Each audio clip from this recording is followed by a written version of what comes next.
चलो सभी की तरफ से स्वागत है। अब हमारे श्री डूंगराम जी के अपने विचार प्रस्तुत करेंगे।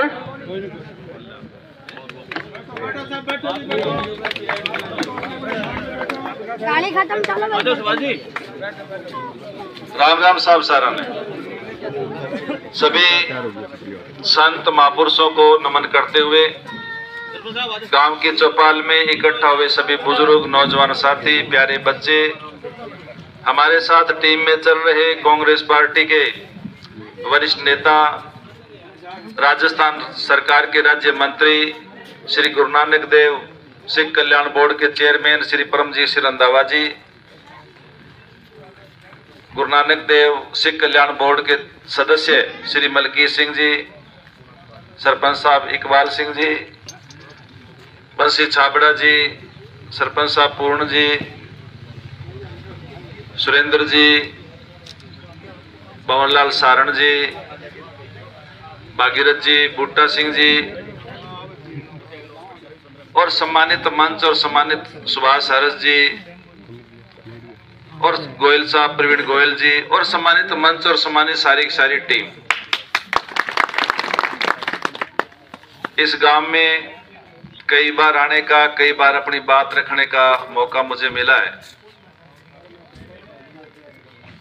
और राजस्थान सरकार की जन कल्याणकारी योजनाएं जिनका हम सब लोग किसी न किसी तरीके से आज लाभ ले रहे हैं, हर परिवार को किसी न किसी योजना का लाभ। नीमचंद जी डायरेक्टर साहब, अब इन्हें बैठा तो इधर आओ, आप यहाँ बैठो, आप यहाँ बैठो भाई।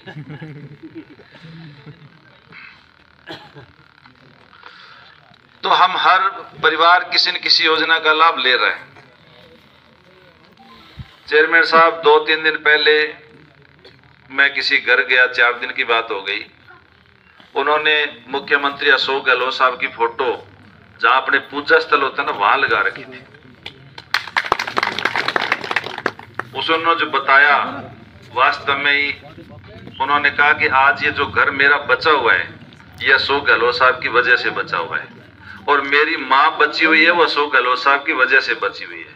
यदि ये चिरंजीवी स्वास्थ्य बीमा योजना नहीं होती तो न तो मेरी माँ बचती और ये घर भी आज किसी के गिरवी रखा हुआ होता। तो आज मुख्यमंत्री जी ने जो योजनाएं दी है वास्तव में ऐतिहासिक है। चिरंजीवी स्वास्थ्य बीमा योजना का तोड़ पूरे विश्व में कहीं नहीं है। आप बच्चे नेट इंटरनेट चलाते हैं, आप देख सकते हैं कि भारत की बात जो छोड़ो, विश्व में भी ऐसी योजना नहीं।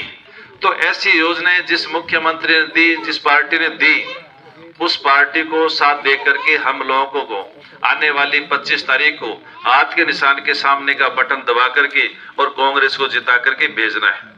मैं यहाँ कई बार आया हूँ, कई बार अपनी बात रखी है।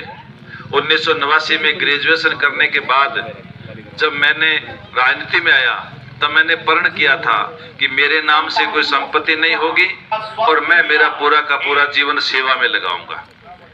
अब मैं पिछले 8-10 महीने से राज्य मंत्री था, मुझे सरकार की ओर से तनख्वाह मिलती थी, वो तो तनख्वाह मेरे खाते में आती है, इसमें कोई दो राय नहीं, लेकिन इसके अलावा इस धरती पर मेरे नाम की कोई संपत्ति नहीं है क्योंकि मुझे पूरी जिंदगी सेवा करनी है। इसलिए यह बात आप लोग समझ सकते हैं कि आप लोग सूरतगढ़ से अपने साथी को, अपने भाई को, अपने परिवार के सदस्य को यानी जनप्रतिनिधि बना रहे हैं, विधायक बना रहे हैं और ये समझ सकते हैं कि आप खुद अपने आप को विधायक बना रहे हैं। 2-3 दिन पहले विपक्ष वालों ने कहा कि भाई डूंगराम गेदर जी एमएलए बनेगा, तो सागर जी का 5-7-10 फिर सारा ही एमएलए बनेगा। मैं बने कहना चाहूँ 5-7-10 एमएलए कौन बने, 2.5 लाख जन जो वोटर है ना सूरतगढ़ की, वो एमएलए बनेंगे। हर आदमी अपने आप को एमएलए समझेगा और हर आदमी को महसूस होगा कि मेरा विधायक है, मैं विधायक हूँ। इसलिए मेरा निवेदन है, आने वाली 25 तारीख के दिन आप लोग हाथ के निशान के सामने का बटन दबाएंगे। मेरे से किसी भी तरह का काम होगा, आप लोग आधी रात को आएंगे, किसी बिचावले की जरूरत नहीं, सीधे मेरे पास आकर के अपना काम करवाएंगे। लेकिन 25 तारीख तक का काम आप लोगों को संभालना है। 25 तारीख तक की जिम्मेदारी आपको संभालनी है। एक एक वोटर को संभाल करके एक एक वोट डलवाने का काम करना है। जैसे जैसे चुनाव नजदीक आएगा वैसे वैसे विरोधी लोग बहुत सी अफवाहें फैलाने का काम करेंगे, झूठ बोलने का काम करेंगे, नाटक करने का काम करेंगे। आपको किसी भी झूठ के चक्कर में नहीं आना है। क्यों? क्योंकि वो चुनाव हार चुके हैं और हारे हुए लोग तरह तरह की बातें करते हैं। 5-7 दिन पहले की बात है, हम एटा में मीटिंग कर रहे थे। अमित कड़वासरा मेरे पास बैठे थे। अमित कड़वासरा जी के पास एक मैसेज आया व्हाट्सएप पर, और वो मैसेज क्या था? मैसेज में क्या लिखा हुआ था? सूरतगढ़ की सबसे बड़ी खबर।